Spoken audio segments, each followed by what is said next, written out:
96 कोटी रुपयाची योजना मंजूर झाली।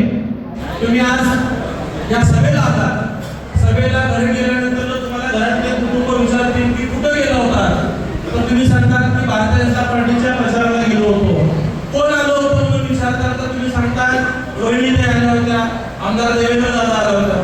परंतु मी तुम्हाला सांगेन की घरी गेल्यानंतर जबाबदारी सांगा की सभेसाठी प्रचारासाठी देवेंद्र दादा आला होता आणि त्यांनी शब्द दिलाय।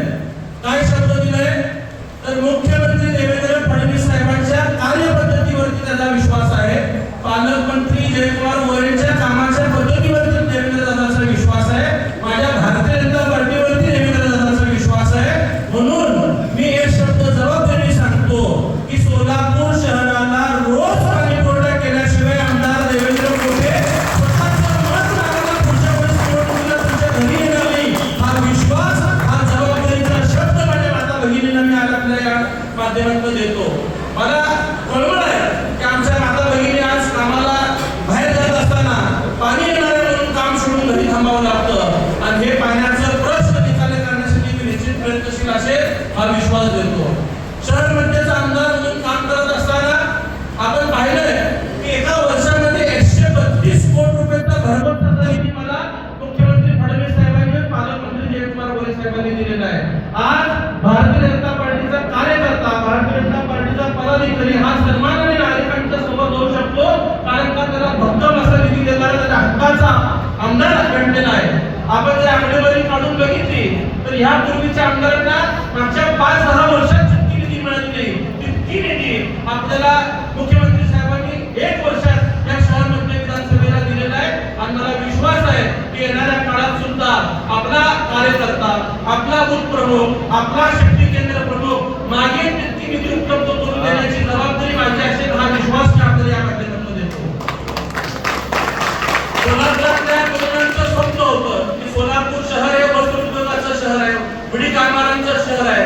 हा वस्त्रोद्योग, विडी कामगार अडचणीत येत असताना आमची नवी पिढी ही अभियांत्रिकी शिकत आहे, इंजिनिअरिंगचं काम करत असताना नोकरीसाठी आयटी कंपनीच्या शोधात नाईलाजाने बाहेर जावं लागतं, आई वडिलांपासून लांब राहावं लागतं आणि हे कुठेतरी अडचण दूर व्हायची असेल तर सोलापूरला आयटी कंपनी आली पाहिजे।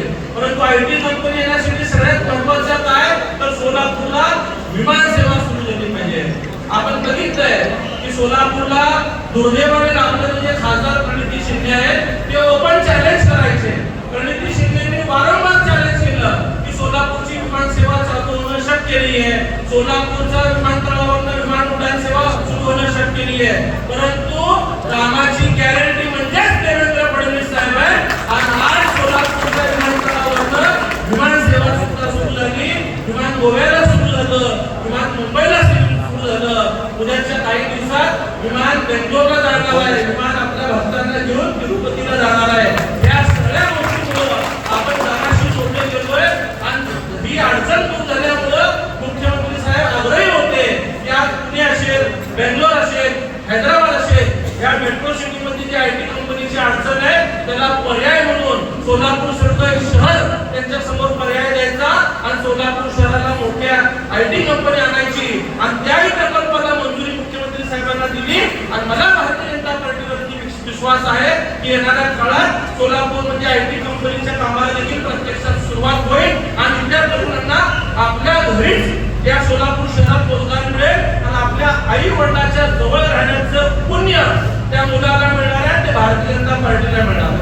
आज सोलापूर महानगरपालिकेमध्ये भारतीय जनता पार्टीची सत्ता आल्यानंतर आज 8-9 वर्षाचा कालावधी गेलेला आहे, परंतु आठवा की पूर्वी सगळ्या रस्त्यांवरचे दिवे हे पुढ्या मर्क्युरी लाईटचे असायचे, त्यातनं अनेक मोठा लाखो रुपयाचा आर्थिक बोजा महापालिकेवरती पडायचा, परंतु स्मार्ट सिटी उपक्रमातनं संपूर्ण शहरामध्ये स्मार्ट एलईडी दिवे भारतीय जनता पार्टीने बसवले आणि 50% वरती महापालिकेचं लाईट बिल आणलं। अशा अनेक दिसून येणारे प्रभावी काम भारतीय जनता पार्टीच्या माध्यमातून झालेले आहे। सोलापूरच्या 5 चौकात असलेल्या भारतरत्न इंदिरा गांधी स्टेडियमचा विकास असेल, वीर सावरकर जलतरणचा विकास असेल, रेल्वे स्टेशनचा विकास असेल, रंगभवन प्लाझाचा विकास असेल, सिद्धेश्वर मंदिरच्या परिसरात सगळ्या बाजूने झालेला वॉकिंग ट्रॅक तो परिसर असेल, ही सगळी कामं भारतीय जनता पार्टीने केलेली आहेत। आपल्या या भागात अक्कलकोट रोडच्या शांती चौकातील अर्बन प्लाझा, वॉकिंग त्याची व्यवस्था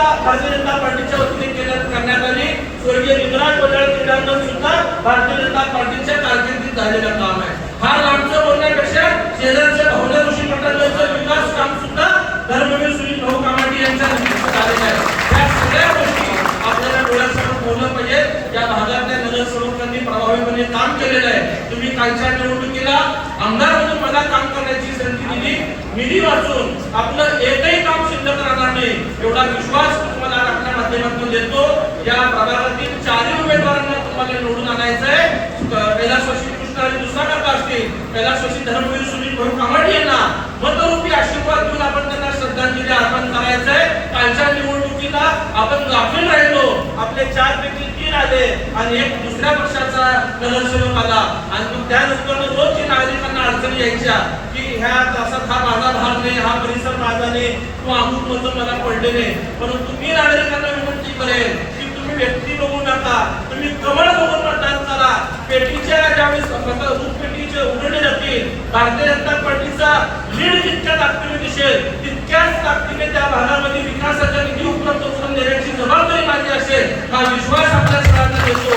आज सगळेजण भारतीय जनता पार्टीचे परिवाराचे सदस्य आहेत, बूथ प्रमुख आहेत, शक्ती केंद्र प्रमुख आहेत, काही उमेदवारांच्या परिवारातले लोक आहेत. आपल्याला विनंती करेल की उद्याच्या 8 दिवस आपण सगळेजण व्हॉट्सअपच्या माध्यमातून असेल, फेसबुकच्या माध्यमातून असेल, आपण सगळ्यांना संपर्क साधा आणि भारतीय जनता पार्टीच्या उमेदवारांना मतदान करण्यासाठी विनंती करा.